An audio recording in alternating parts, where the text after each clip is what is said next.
Greetings, everyone. How's everybody doing today? Today is inauguration day, right, for Joe Biden. So either I'm going to have a lot of people in the chat who are highly disappointed about today's, the last 2 hours of the Trump presidency. I'm going to have a whole bunch of people happy. There's only 2 hours left of the Trump presidency. But no matter how you feel, tomorrow we move on. And we see what happens. So how's everybody doing today in the chat? Let me see. I got GMAC. Nate, why do you go out of your way to make white people feel comfortable with their stereotypes? This is a good question. Did I put that up here? Did I put that up? All right, there he is, GMAC.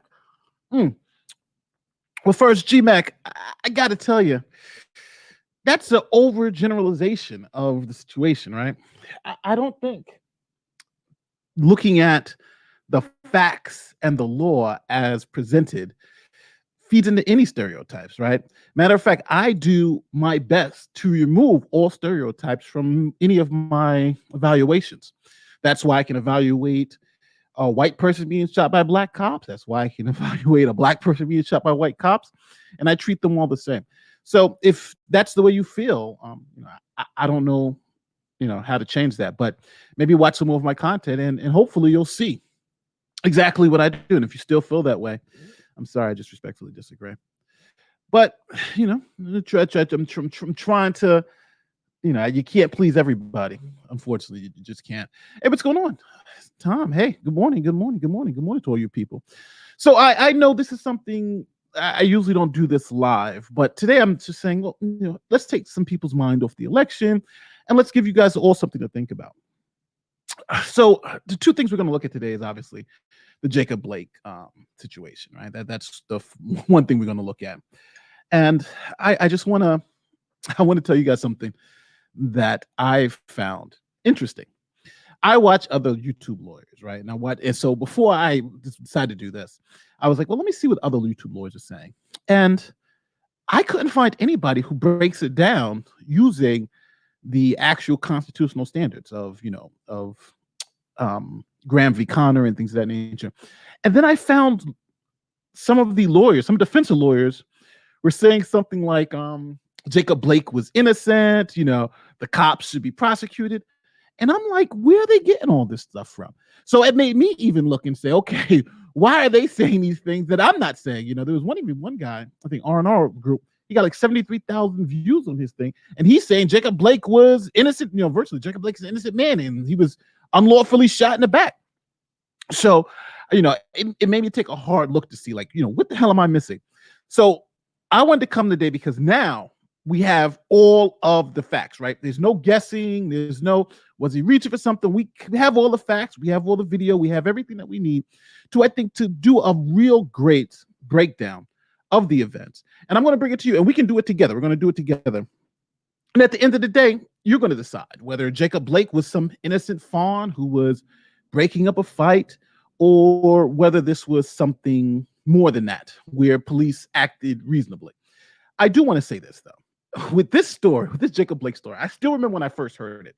And I'm asking you guys, too, when you guys first heard this story, I heard a guy was at a family barbecue and he was, just shot randomly by police. Unarmed black men shot at a family barbecue.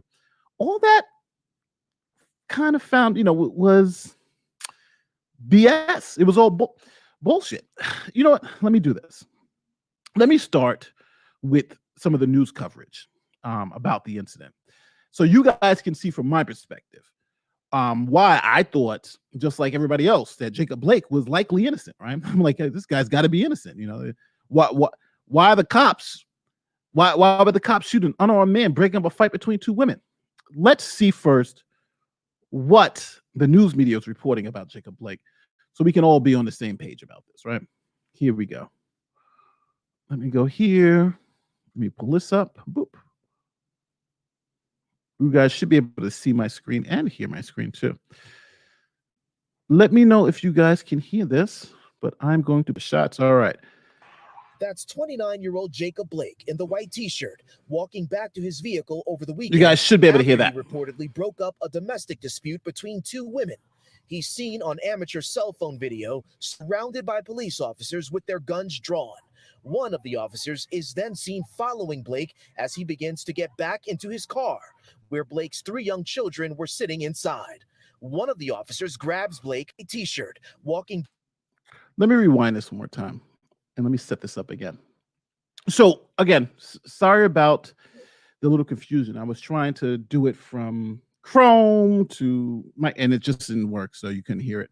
So now you should be able to hear it. So I want you to listen to how the news media presented the case.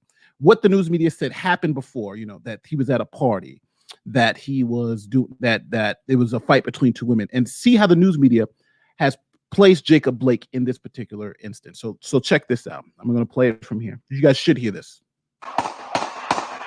That's 29-year-old Jacob Blake in the white t-shirt walking back to his vehicle over the weekend after he reportedly broke up a domestic dispute between 2 women. He's seen on amateur cell phone video surrounded by police officers with their guns drawn. One of the officers is then seen following Blake as he begins to get back into his car, where Blake's 3 young children were sitting inside. One of the officers grabs Blake from behind and fires several shots at Blake's back, hitting him 7 times. This is Jacob Blake's fiance. You shot him numerous times for no reason. It didn't take all that. Disregard that my kids was in the car at all. And you knew they was in there because I kept screaming that before y'all even made it to the other side of the driver's side to get him in the car. I've been yelling that the whole time. Let me get my kids. Somehow Blake survived. So now I want to ask you guys this. Hearing that news footage, right? This is a guy, he was breaking up a fight between 2 women. He was walking around to his car. Cops pulled the gun and then shot him in the back randomly, right? So that's what people are hearing, right? That's what I heard. And I initially thought, like, my God, what, you know, is a cop really just that scared of this guy where they're shooting him in the back wholesale? Why do these cops even have their guns out? He broke up a fight between other 2 people.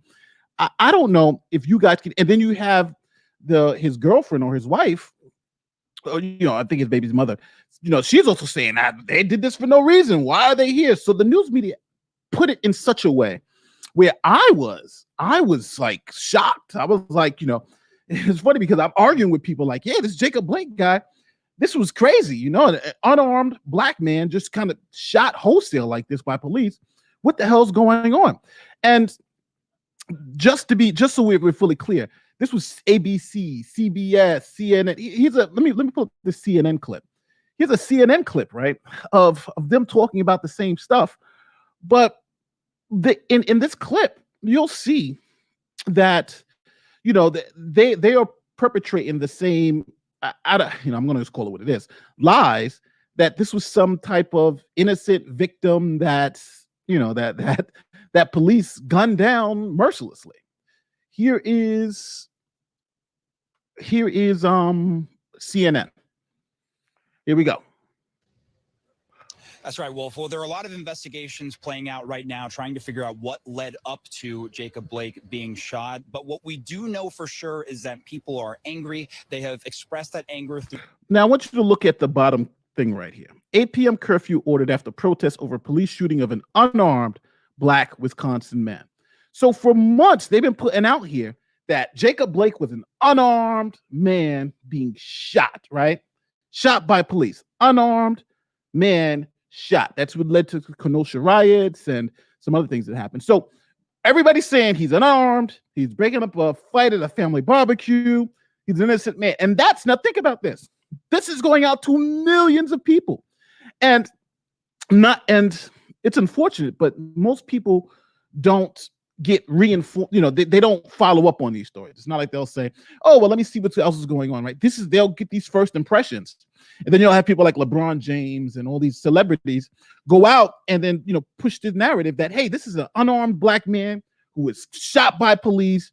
This is all of this evil that are put out there. And now this narrative is being taken as gospel because people trust these sources, no matter how we think of the mainstream media. People trust these sources. When CNN says something and don't verify it, when ABC says this stuff and doesn't verify it, that is a problem. That is, you know, it's a problem in the sense of the facts should drive our opinions, but they're giving us opinions and presenting them as facts.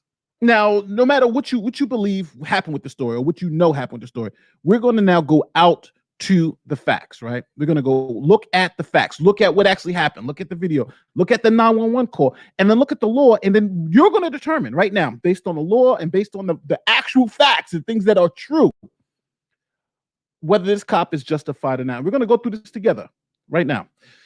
So first, I know most people are going to be upset at what I'm going to say because I say it all the time, and I know people are going to be like, oh my God, Nate's going right back to the, but we got to go back to the seminal case on point that everyone's going to know about because I speak about it everything. It's a case known as Graham v. Connor. I'm putting it up on the screen so you guys understand it. This is the preeminent law in the United States when a police shooting occurs. I'm going to add it to the screen. It is going to be, one second. Let me copy this. StreamYards is the worst. But so here it is. This is the standard, the premier standard in the United States when it comes to police shootings. This is the Graham test from a case called Graham v. Connor. So before now, I talk about this case a lot, and I'm going to let me first give you guys the facts of what happened in this case, right? So Graham v. Connor happened in 1984. I think it was in North Carolina or South Carolina. It was one of the Carolinas. But anyway, so let's start it like this. A police officer is sitting outside a convenience store, just chilling, and he sees a car drive up at a high rate of speed, right? Stop in front of the convenience store. One man, the driver, stays in the car, and the passenger gets out the car and rushes into the store, right? So the car goes, screeches to a stop. One guy gets out, rushes into the store, and the other guy sits in the car nervously looking around. That guy stays about 20 seconds into the store, bursts out the door, jumps in the car, and the car speeds off at a high rate of speed. Right? It's screeching on its way out. At that point, you had an officer, Officer Connor. He sees that happening. So what did he think? I just had a robbery, right? I just had something happen in that store because someone just came, at a high rate of speed, ran in, came out, and it seems like, he's jumped in the car with his getaway driver. So what did the cop do? He followed the car. So when the cop follows the car, the cop eventually pulls this car over, right? He pulls this car over, and when the cop pulls the car over, he's like, hey, license registration. The driver says, well, hold on. My friend, Mr. Graham, who's just sued from Graham v. Connor, my friend, Mr. Graham, is having a diabetic episode, right? And he needs sugar. So he ran into the store to get orange juice, but the line was too long. So the cop says, well, hold on. I'm not really believing all this. So the cop says, well, you two sit in the car. I'm going to go and I'm going to call for backup so they can go to the store just to make sure that your story checks out, right? So when the cop goes back to his car, Mr. Graham gets out the car, he runs around it twice, sits on the curb, and then faints. The cop gets out the car, and then you had this whole calamity. When backup finally arrives at the scene, they believe that Graham is drunk. He's not, he does not have a medical episode because unfortunately, when you're having these diabetic issues, it presents as if you're drunk. Your breath is sweet, you're slurring your words, you look disorientated. It's hard to distinguish someone who's drunk from someone who's having one of these diabetic episodes. So that's what happened. So the cops, they wrestle with Graham. He wakes back up. They wrestle with Graham. They say some things to him like, he doesn't look like he's having a diabetic episode, this, that, and so forth and so forth. So they lock Graham up, right? They put handcuffs on and lock Graham up. Then the cops find out over the radio everything that Graham was saying is true. He committed no crime. He just ran in the store. He did. You would think that he would just grab the orange juice to drink it and just stand on the line, but he didn't. He ran out the store, and it was a total misunderstanding. So the cops, who've now thrown him in the back of the car, they drive Graham home, put him out and say, no harm, no foul. Hey, we're sorry for the inconvenience. But Graham suffered like some serious injuries. They broke his foot. Like he's got cuts all over his face. He's got his ass whooped, right? So Graham is like, no, it's no harm, no foul. You know, you were wrong. And he sued the officers. He sued them and said, well, hold on. You know, this is, you know, what the hell is going on? You know, you guys just violated my rights. Now, the Supreme Court agreed. And, you know, they put out this test. And this is the test that all officers from now on are going to be judged with to see if their response or if their use of force is reasonable in any particular situation. And in the Graham court, it seems like in putting forward this test, they were, you know, honestly making of the opinion that this could be seen to be reasonable, right? An officer sitting outside a convenience store sees that happening. It's reasonable for an officer to think that some criminality could have been afoot. So that's what the Graham test is. So every single case after that, when the officers use force, you can see it in New York, you can see it in Wisconsin, you'll see it here in Kenosha, where this is the standard that all the district attorneys around the country use to evaluate police misconduct when it comes to use of force.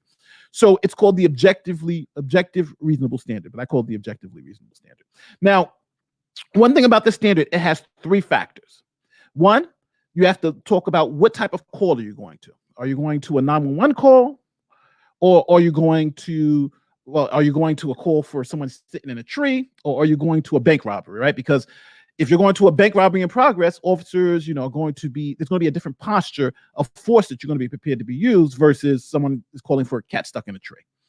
Then whether the suspect is resisting arrest, which is the second factor. These are just things that you should consider, where if somebody's resisting arrest, then of course you're going to use force, right? You're going to have to put that person, you're trying to arrest that person is resisting. So force is generally necessary. So that's something else that courts and juries have to consider when police use of force. And then the last thing is that, was there a serious threat to the officers or members of the community? Now that's serious. Now, if it's an immediate serious threat, you're talking about deadly physical force, or if it's a light physical threat, but you're really talking about whether this is a serious threat to the officer or other people where you can use, you know, a heightened level of force. So these are the three factors that are generally used. And there are more factors. For instance, the officer to suspect ratio. If I got 10 officers and one suspect, that's different than if I have one suspect and 10 officers. So, you know, there are a lot of things that you should think about when using force.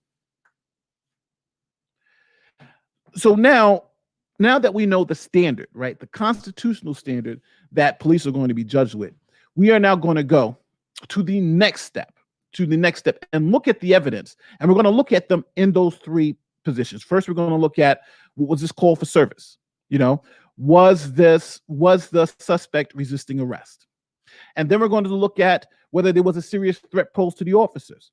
And in looking at these three factors, we're going to see if you can determine whether Jacob Blake, or whether the Jacob Blake incident seems to be a reasonable use of force, that's objectively reasonable, or if it's not. So that's what we're going to do right now. So now let me go to the Kenosha. I should have put this here, but I didn't. So I have to now copy and paste all this stuff to a different browser, but it's okay. This is with live TV. All right, so I'm going to share this on the screen now to let you guys know. And these documents are actually going to be in the description of this video. So first, I'm going to show you guys, where is it? This is the Kenosha website for Kenosha, Wisconsin. And this is their document center. So if you go here to District Attorney's Office and you see digital presentation of officer-involved shooting of Jacob Blake. So the county actually put out all the information. So we have the 911 call. We have this. We actually have everything for this shooting. So we're going to look at each one of we're going to look at the 911 call. We're going to look at the radio call. We're going to look at what the officers knew before they got there. They've released all these documents. So there's not going to be a question of what, you know, before when I did this breakdown, there were a lot of questions. You know, what was the 911 call? They've answered all those questions. So we're going to be methodical in looking at this stuff to see what they're saying in Kenosha. So we also have the presentation that they made.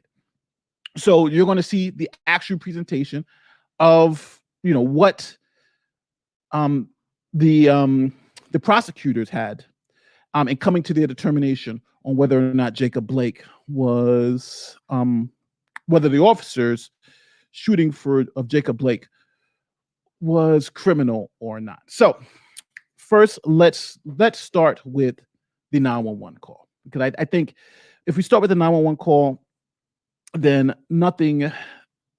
Hold on, let me pull up this 911 call. I think if we start with the 911 call, it makes it simple, because now we know what the officers are coming to, why they're going to the scene, and it lets us really understand that first factor.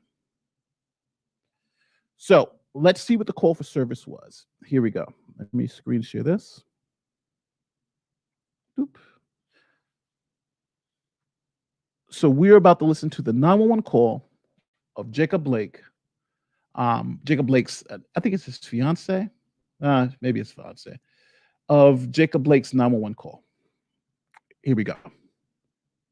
The keys for her rental vehicle, and she was afraid he was going to take that vehicle and crash it. She reported he had done that before. So now police know there's a vehicle in dispute. Jacob Blake already has the keys, and the concern is, will he crash that vehicle? So just so we hear, this is before the 911 call. He's setting it up. The caller has called and said, hey, my boyfriend has stolen my vehicles before. He's crashed them. He's stolen my he's got the keys to the vehicle, so he's going to steal it this time. But so he is setting it up. So let's continue to hear the call. In an effort to leave. And so we're going to play that 911 call now, so you will hear that call that she recorded. 23/2020, 17/10/35. Right, I'm going to say that emergency. Yes, I need the officer to 2805 40th Street, Unit D.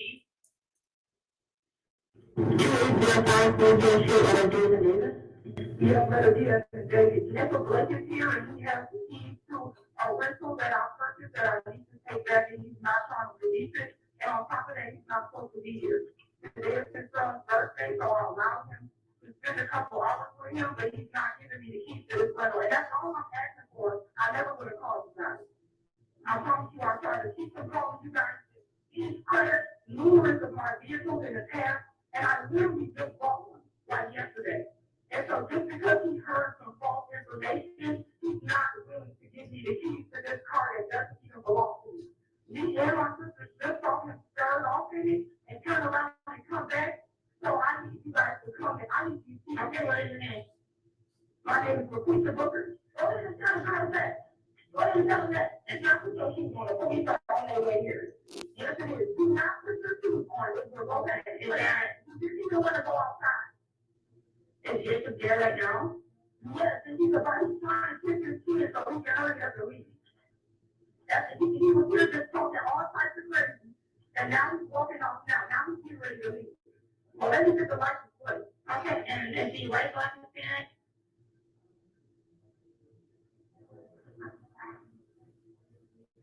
Hold on, let me get the license plate number.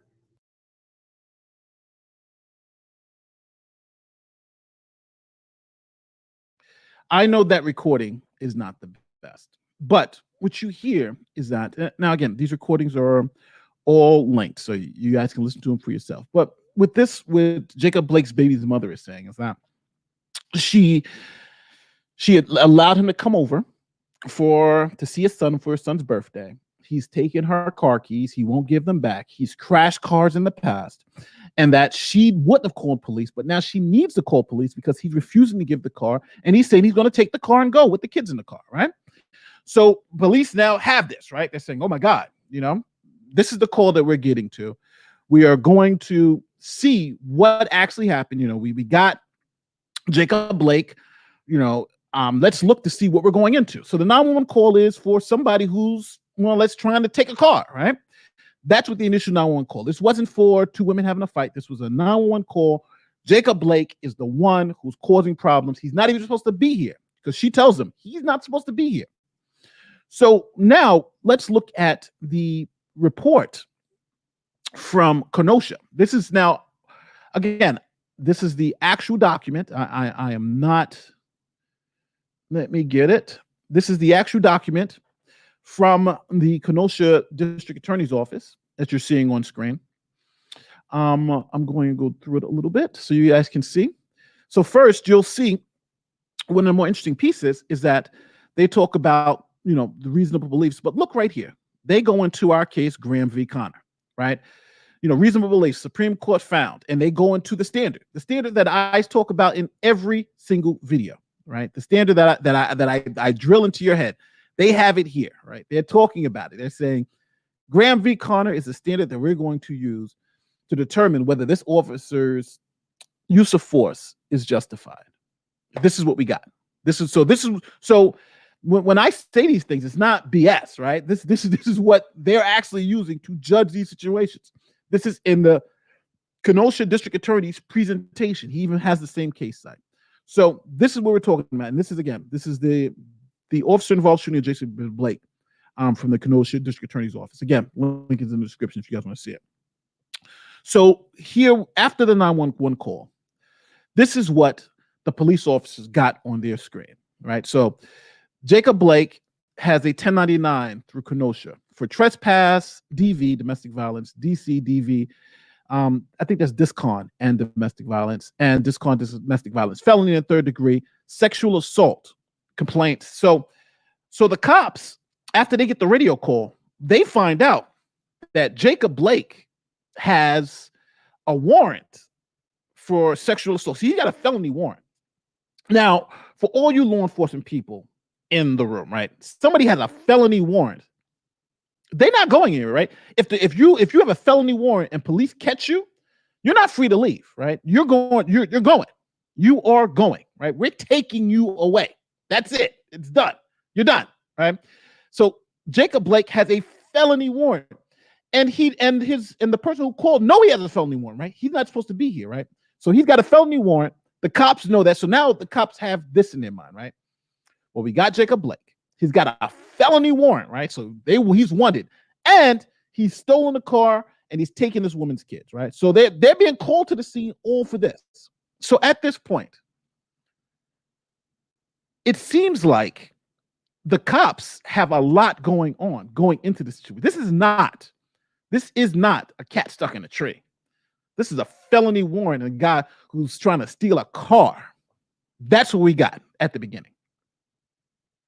Now, I know there's going to be some people who are not going to like this presentation, who are going to say, Nate, you're selling out. But these are just the facts. I'm just putting the facts up. If you disagree with the facts, then, I can't help you if you disagree with the facts.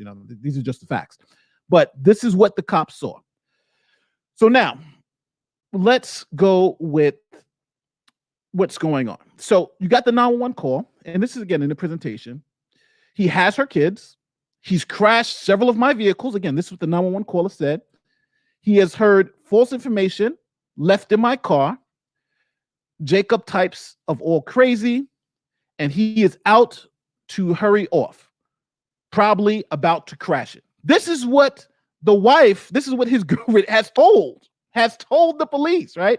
She's telling the police this. They're just not making this up. And they're going to the scene. With this information. Dispatch tells the officers there's family trouble. Jacob Blake is not supposed to be there. He took her keys and won't give them back. They were hung up on, uncooperative, and he has a warrant. Includes felony sexual assault and domestic violence.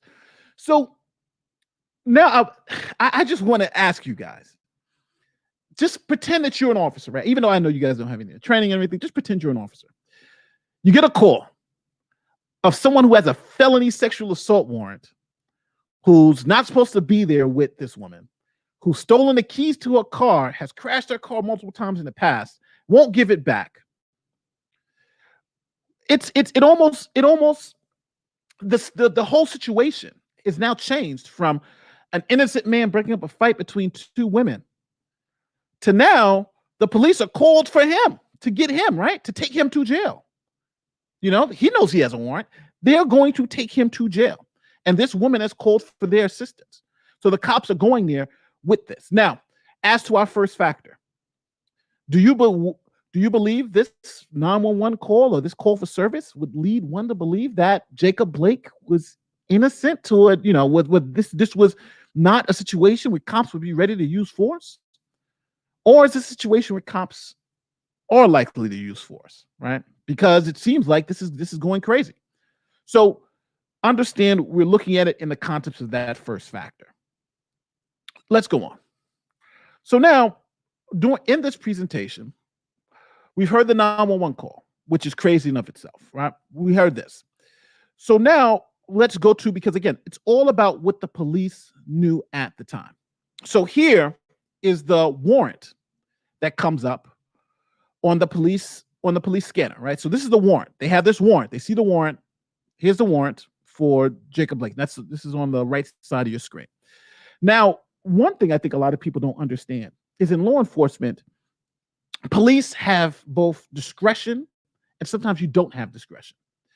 And that discretion is based on policy. Like say if somebody commits a violent felony, that person's got to get arrested, right? If you have enough, that person gets arrested. You don't have discretion to let that person go. But if you give someone a traffic tickets are discretionary, right? I can give you a traffic ticket or a warning. I can't give you a warning on a triple homicide, right? I can't be like, all right, this is your warning, your first time warning. Good luck. Don't do it again. There's no warning for felonies, right? But if I've given you a parking ticket, I can give you a warning. So here, officers have no discretion, right? You got somebody who has a felony sexual assault warrant. There's no discretion. And that's what this shows. This shows the policy of the Commercial Police Department in their patrol guide, where it says there is no discretion in regards to somebody who, if you got a warrant, that person's got to go. The officer doesn't give this person a warning. This person's going to jail. So now we understand Jacob Blake is not free to leave, right? Jacob Blake is going to jail, right? Do not pass go. Do not go to jail. That's it. So in that sense, we now, how does that, in terms of the factors, before police get there, they know a couple of things. Jacob Blake is going to jail if he's still there, right? They don't have discretion. He's going with them. He's got no discretion. He's already got the car. He's already taken the keys. He's already taken the kids. And he's done this before in the past. And the wife is calling for help, right? We need help. This guy is crazy, she says. So to think that the officers wouldn't be prepared to use some level of force, I think, they're not Supermen, right? But again, it really depends on, because it's going to be people like you who don't have the police training to determine all of these things that the officers are walking into. Is it reasonable to believe that the use of force that that they may have to use is going to be higher than, again, them going to something nonchalant, like a cat stuck in a tree? Obviously it's going to be different. So I think our first factor leans heavily toward the officers, right? Does it lead more to Mr. Blake? I think it leads heavily to the officers. Warrant, call for domestic disputes, long history of domestic disputes. Fact that he's got to go. All those factors kind of lead toward the officer in the sense of, is it reasonable for them to expect to use force or not? Again, I think each person has to come to that conclusion for themselves, but that's what I'm coming to. So now we get to the second factor. Resisting arrest. So Jacob Blake did resist arrest. He didn't obey the officer's verbal commands. He physically resisted the officers, right?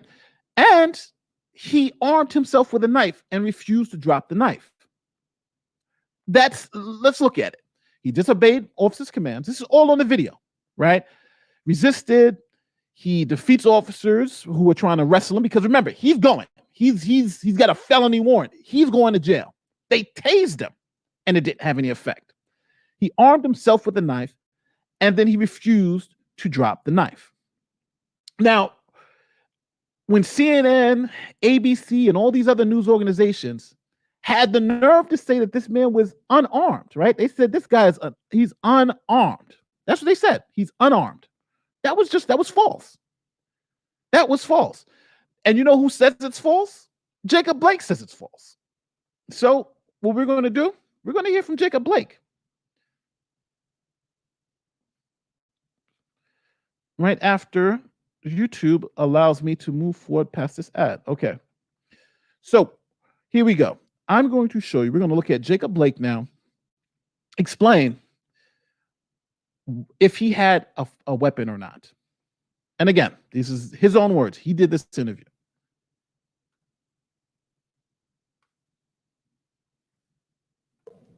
You know, I realized I had dropped my knife, a little pocket knife. So I picked it up after I got off of him because they tased me and I fell on top of him. With an open knife in hand that Blake says fell out of his pocket, he walks around the front of the vehicle towards the driver's side door. What are you thinking at that point? I'm not really worried. I'm walking away from them, so it's not like they're going to shoot me. I shouldn't have picked it up, only considering what was going on. At that time, I wasn't thinking clearly. You were thinking once you get the knife into the car, you were going to just say, throw myself to the ground and, you know, put my arms behind my back. Because if they did it there and they killed me there, everybody would see it. According to the Wisconsin Criminal Investigative Report, Officer Shesky says that Blake drove the knife towards Shesky's body. Blake denies this. So, just to be clear,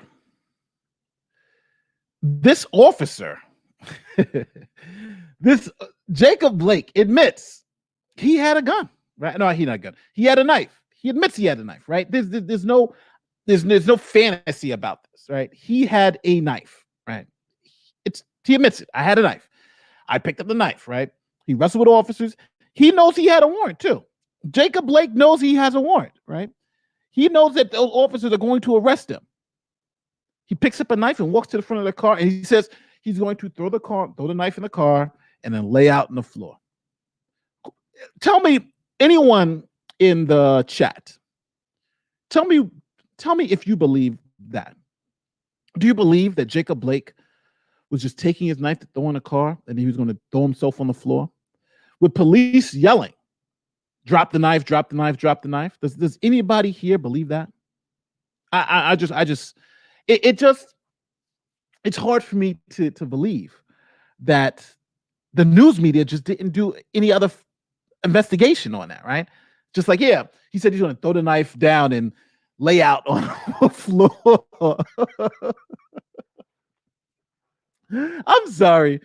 It just is that really what they want us to believe? Is that really what they want us to believe? It seems like they do. Now, also, I forgot I got this note here. I gotta remember to say this video obviously is going to be demonetized because we're showing police shootings. So, I'd appreciate it if you can pick up a channel membership, either hit me up with a super chat or something like that. Every little bit helps the channel. I really appreciate it. And if you like this content, if you don't like it, trust me, I totally understand, because I'm a slave to the facts. So, but I would appreciate it. And if you can just like, share, subscribe, do all that great YouTube stuff, help the channel keep growing. But again, thanks again for watching. And let's keep going into it, because you guys don't want to hear me do my pitch for super chats. So now we have all of this going on, right? It's almost insane that the news media covered it in such a biased way, because we can all see it from the before. Unarmed man who's totally innocent, shot in the back, to now we got a felon with a felony warrant who's armed, and now is saying that he was going to throw the knife he's just throwing his knife in a car and give him, like, this is where we've gotten to. $5 super chat from Tyler. Either if the taser didn't take effect, which it didn't, he was tased, I would have used that as an opportunity to just lay on the floor and play dead right there. Yes, but no, he picked up the knife and said he's going to throw it in the car. He didn't want to lose his knife. He's throwing it into somebody else's car. Remember, that's a rental car. That's not even his car. So it is what it is. It was just another police brutality story to the media. Yeah. Thanks for the $10 organic. It's so frustrating, because there are so many people who are believing the lies without any of the other facts. And now this follow-up video, there's going to be so many people who never see this, right? Who are going to believe that Jacob Blake was an unarmed man shot and killed by police. Crazy. Joseph Nomad, thanks for the $5. Hey, thanks again, bro. Every little bit helps, especially during these times. So I appreciate you guys. Thank you guys for the super chats. So now I'm hoping we have a clearer picture of the Jacob Blake saga, because you remember we're going through our factors. The first factor was the 911 call. The second factor is, was he resisting arrest? Yes, he was resisting arrest. Jacob Blake says he was resisting arrest, right? He wrestled with officers. He got up. He went to the front of the car. He had a knife, right? So let's talk about the second factor. Was Jacob Blake resisting arrest? Obviously he was, right? There's no doubt about it. He says he was resisting arrest.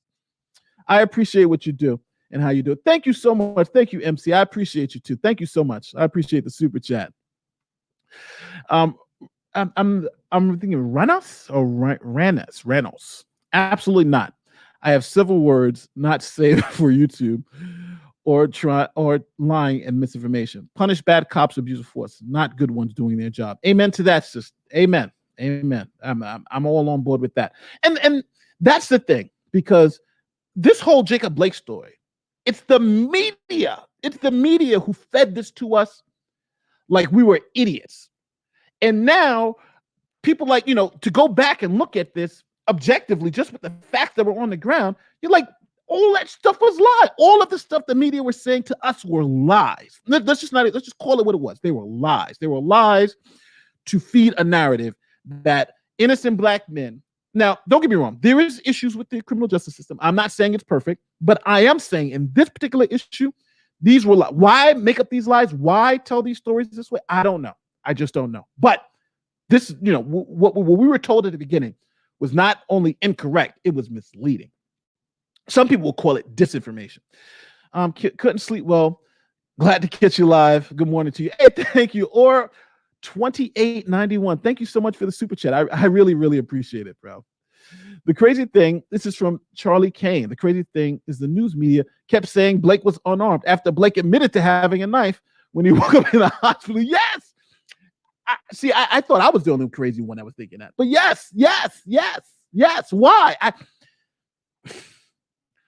One of the most frustrating things about being a black man and being a former law enforcement officer is that it's true. There are certain things that disproportionately affect minorities and white people, and we all know of that, and we all try to change that. We all try to be better, but when you kind of force this narrative in a sense of something like this, where I think it's clear what's happening, and it's clear.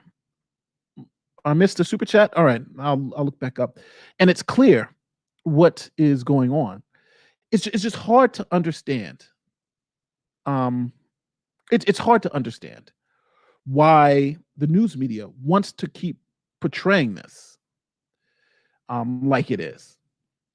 Yeah, I got a super chat. Thank you so much, Simons. I got it. It's hard to understand why the news media continues to put them like this, right?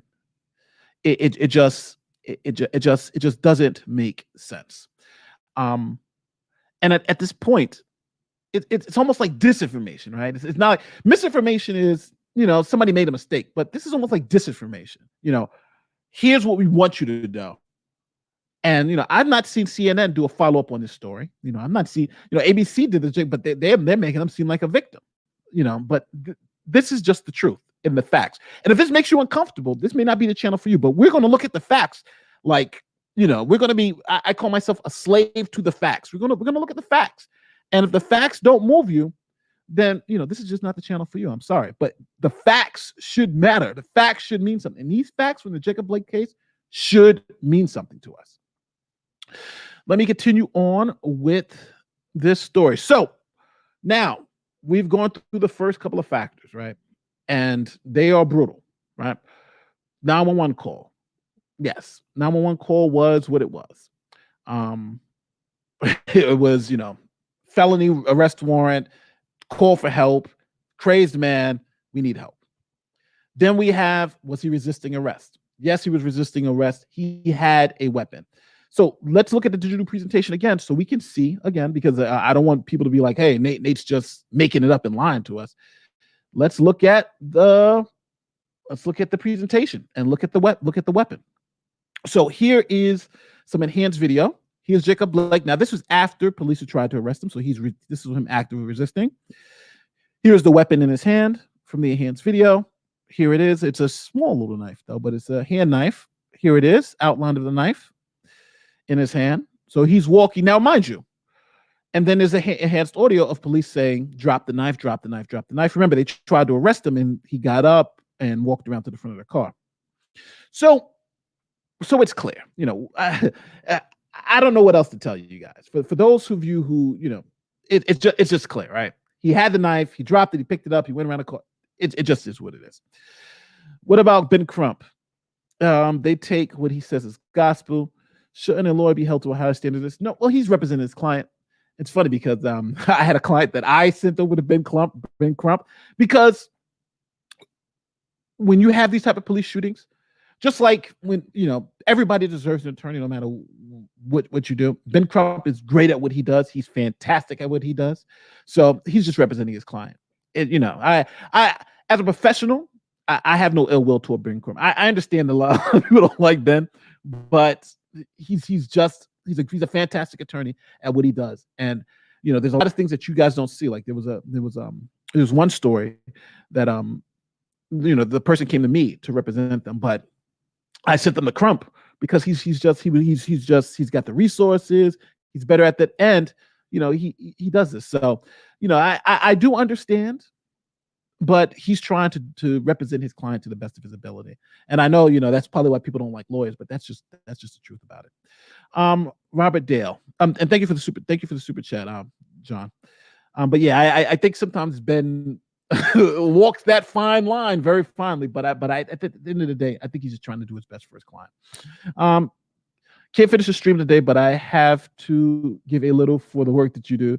Thank you for thanks for telling the truth straight. Thank you, Robert Dale, and thank you for the super chat. And I'm glad you guys appreciate this, because you know I get hammered on the left sometimes about, you know, why do you keep saying? But I'm like, these are just the facts. The facts are what they are. You know, when I say it against somebody on the right, it's cool. But when I say it against the left, it's, you know, now I'm a sellout. So I want to continue to sell out, because if giving you guys the facts is selling out, then I'm selling out hard, because the facts and the truth, you know, maybe they're just tools of a sellout. I don't know. So back to the presentation. So here, when you see, they actually go into depth about what happened, what were the factors. And one thing, there was one last thing here I wanted to show you about this whole story. Jacob Blake, he gave his witness testimony. Where was it at? There was one other thing. I think they put it here, but I don't think I can find it. Nah, can't find it. There was one thing about the last thing about, was there a serious threat to the officer? Because I think that's where we are at right now, right? The last piece of this was there a serious threat to the officer? Let me get this super chat from John O'Brien. I was saying that as a lawyer, just ethically questionable to repeat the lies to the media. First, you'd have to prove that he's lied, because I know the ethical standards as a lawyer is usually either you have to speak truth or you can't speak it at all, you know, in that context. But the thing is proving that you knew what you were saying is a lie. So if he's just saying my client is saying this, I'm believing what my client is saying, you know, he was innocent, he did this, then he's okay. But now if he knows that those are lies and he says it, then he could have an ethical problem. So that's a very good point. Thank you, John. That's a very good point. Thank you for the super chat too. That's a very good point. So the last piece is the serious threat. So Nate, here we go. Nate, you know he's lying though. Yeah, that's true. It's not, remember, it's not what you know, it's what you can prove, right? It's not what you know, it's what you can prove. So now this last piece, threat to the officer. Let me bring back up our,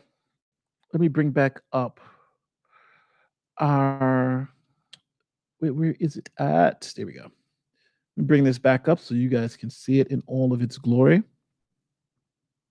But this is our standard that we are going to look at one last time.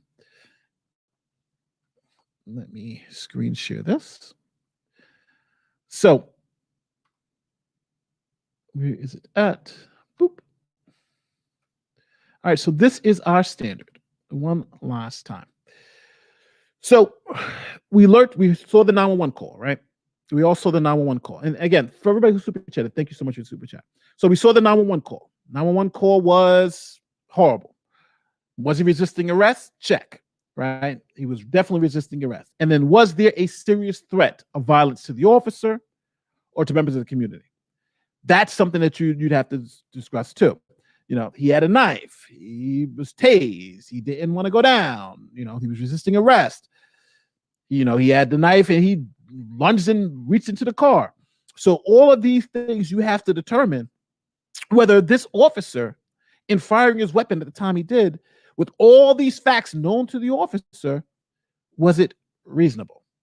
Was it reasonable? And the officer saying that Jacob Blake actually turned with the knife, presented it to him. That's another factor. But again, I don't even think you need to go that far. The fact that he's lunging into opening the car door and reaching in, I think that's enough. That would be enough for me because I would have, pulled the trigger. But is that enough for you? Maybe not. But it seems like, how do you weigh these factors? Do these factors weigh in favor of the officer, or do they weigh in favor of Jacob Blake? So again, I know sometimes these are tough questions, but I think if you just I think anybody who just does a little soul searching, looks at the evidence, looks at the presentation, listens to the audio, listens to the 911 call, you'll know what, I think it's going to be hard for this district attorney to get 12 people or 6, it all depends on where you're at, 6 to 12 people to unanimously agree that this cop wasn't acting reasonably. Right? It's just going to be tough. It's just going to be tough. It's just going to be tough because again, and I understand people are saying, well, what about the 7 shots? What about this? What about that? Those, you shoot to stop the threat. So that could be that. Those sometimes are irrelevant, but it's legally, we're talking about legally. Was this officer's use of force justified or objectively based on the information that was known to the officer at that time? And we have a lot here. We have a lot. And I think that's something that you're going to have to reconcile. So that's my update to the Jacob Blake story. The last thing I wanted to discuss was, what's this woman's name? Ashli Babbitt. First, not a huge fan of the criminal justice prison system, but the Blake case was irrefutably handled correctly. Great breakdown, Nate. Mainstream media is race obsessed. Yes, thank you, Bullet Tooth Tony. I love that movie too. Bullet Tooth Tony. Thank you for the super chat. Yeah. Of course. The mainstream media is trying to to send us to a race war for some reason. So I just don't know. But now let's flip the coin to our conservative brothers and sisters on the other side, and let's talk about Ashli Babbitt. Now, for those of you who don't know who Ashli Babbitt is, that's the woman who was shot at the Capitol riots. And one of the big issues that keep coming up in the comment section, because just so everybody knows, I read all comments, right? I don't respond to the comments because I don't want people to feel like, if I'm responding to this comment or saying this way, then they'll feel like, then that would change their opinion, because they'll say, oh, Nate thinks this, and change their opinion. Their opinion changes based on my opinion. So I try not to do that, but I do read all the comments. And one of the things that keep coming up in the Ashli Babbitt case. Now, for those who know Ashli Babbitt, she's a Trump supporter that went to the Capitol. She tried to jump through one of the secure areas. Cops shot her, and unfortunately, she expired. One thing that kept coming up is that, why didn't the cops shoot warning shots? Right? Why didn't they shoot warning shots? Now, number one, cops don't, you don't shoot warning shots, right? Because that bullet goes somewhere, right? Shooting a warning shot, let's say I shoot a warning shot and that hits someone else. Well, do you know what I've just done? I've just probably committed some type of homicide, right? I've killed someone else. You don't shoot warning shots. Bullets ricochet, right? Just imagine I'm gonna shoot a warning shot, boom, and that warning shot kills somebody. Warning shots are a no-no. I don't know any department's policy that says we shoot warning shots, right? Warning shots are a very dangerous game. Also, trying to shoot people in the legs. people aren't marksmen out there. They're not, oh, let's shoot them in the leg. That doesn't happen. You shoot to stop the threat. You shoot to stop that person from doing what they're doing, right? If you're trying to shoot, trying to shoot at somebody's leg, when people say try to shoot them in the leg, those are people who usually never fired a weapon before, right? If you ever go and try to fire a weapon before, try to shoot somebody, that's extremely, you got to be really talented to do something like that consistently. And those legs are moving. So that person may move, and now you have another ricochet that can kill somebody else. In New York, there is no such thing as a warning shot. There's only lethal force. Yes, thank you, game doctor, 110%. It's funny. I'm gonna leave this up there. There's a case here in New York, right? crazy. It was down by the Empire State Building. So police are called because there's a lunatic with a machete going around, right? So police go, see the guy with the machete, and they're fire. The guy was hit once, but there's like 5 other people around that got shot, right? And they were all shot by the police. And just imagine if people say, well, police should have shot warning shots. Those people now get paid. Now, those people are going to get paid now because they were injured, in the line of duty. But the reason why we don't shoot warning shots is because it's an extremely dangerous thing to do. And there's no such thing as, just shooting to scare somebody. We don't do that. That is not something they train you to do. It just is not. I'm a conservative. Babbitt's shooting was justified. People are just trying to turn her into a martyr. It's nuts. Yeah, I do agree, but I just want to make very clear, the people who are going out there telling you that there should have been warning shots are misleading you. Right? That just doesn't happen. So now, Miss Babbitt, when she was trying to go into the secure area with the Congress people, right, that they've barricaded themselves in. For those of you who haven't seen the video, they barricaded themselves in. They got chairs and stuff at the doors. They break down the windows, and she jumps to jump through, and the cop shoots her. It's hard to argue because some people say it's justified, some people say it's not justified, whatever. And I think a lot of that is based on their political leanings. But the one thing that people continue to say, and I want to make it very clear, is that the police officer who is there at the scene, you have to look at the event from his perspective, right? From things that he knew. He knew, I have my weapon out. All the people were screaming it. And the witness there, and there was a witness on the scene, right? If you look at the video I just put up, there's a witness, and the witness who was right next to her said the police were screaming, get back, get down, and she did not heed the warnings, right? So if the police are saying, get down, it kind of reminds me of Suicide by Cop, where somebody puts their hand in their pocket, and the police are like, take your hand out your pocket, take your hand in the pocket, and the guy's like, I got a gun, and I'm going to pull it out, and we're going to see who dies. And the guy pulls out his hand, there's nothing there, and the police shoot them, right? That's you're trying to stop a threat. You don't have to see the gun. As soon as the person, does that.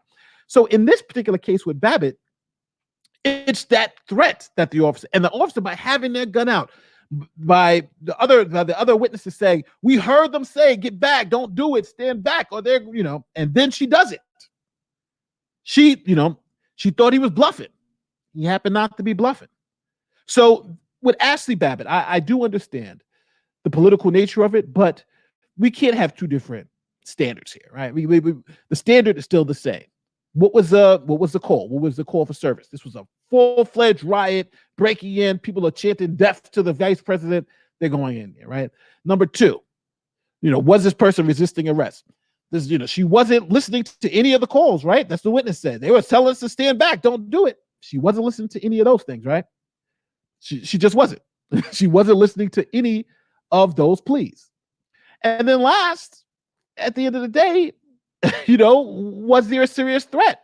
Yeah, there was a serious threat because they were trying to protect the VIPs behind them. So I think with Ashli Babbitt, if you weigh these factors, you're weighing it versus the police response versus what she was doing. And do you think these factors weigh in favor of Ashli, or do they weigh in favor of the officer? I think they weigh in favor of the officer, but I can also see someone saying they don't weigh in favor of the officer. And for some reason, people always think that this is like, the officer, only if the officer waited 5 more seconds, only if the officer, it doesn't work that way. These are split-second decisions made on the spot, right? I've barricaded this, and somebody's jumping through the window. What are you going to do? You only got a couple of seconds. You can't say, well, if the officer waited 2 more seconds, then it would be justified. That's ridiculous, right? That's just ridiculous in that context. But I'm going to say it. I think if we're going to do this and we're going to go through this journey together, we have to just be very cautious of our own political leanings and understand that just because Ashli was unarmed doesn't mean that this was not a justified shooting. Being unarmed is and I like to also mention about the suicide by cops. There's a lot of those people who are unarmed.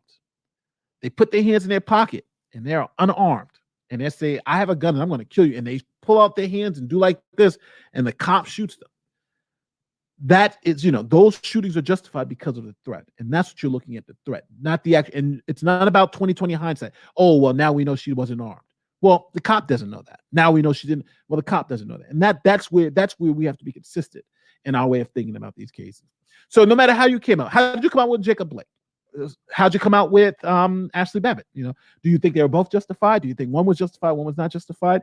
And now, since you know the full story about the Jacob Blake story, how do you feel the news media treated it, right? Because let's not forget, Oprah Winfrey, LeBron James, all these people were saying that, this was some innocent man that was shot and killed, right? And it doesn't seem like, shot for no reason, but it doesn't seem that way.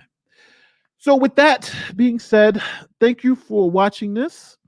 I am going to be releasing a couple more videos. I got Sidney Powell coming up about her lawsuit. I have 9 o'clock tonight on this channel. You're going to be here with Uncivil Law. We're going to talk about a couple of these things for the day. And I should be on Friday I'm doing another live stream on Friday. But listen, guys, thank you guys for watching. Thanks for all the new subscribers. And thank you for all the super chats. It is really, really helpful. And thank you for all the new members who've joined. Von Colber says the officer who shot her was justified. Hopefully, the paper pusher who made sure there wasn't enough cops to stop the incursion is guilty of something. Yeah, I still don't. That's one of my biggest things with the Capitol riots. Is how do you leave those cops out there like that? Like, I don't know. There's just something off with that. It's just something off with that. Like there was nobody there. No riot, no nothing. I don't know. You see what they're doing now, right? But after the fact. But I just don't. We'll probably never know. But heads will roll. Heads will roll with the Capitol riots, because that was, for me, it was 100% preventable. Why didn't it prevent it? I don't know. Listen, guys, I'm going to get out of here. Hopefully, you guys enjoyed this stream. My name is Nate the Lawyer YouTuber. See you next time. And again, thanks again for all the super chats, and thanks again for stopping by.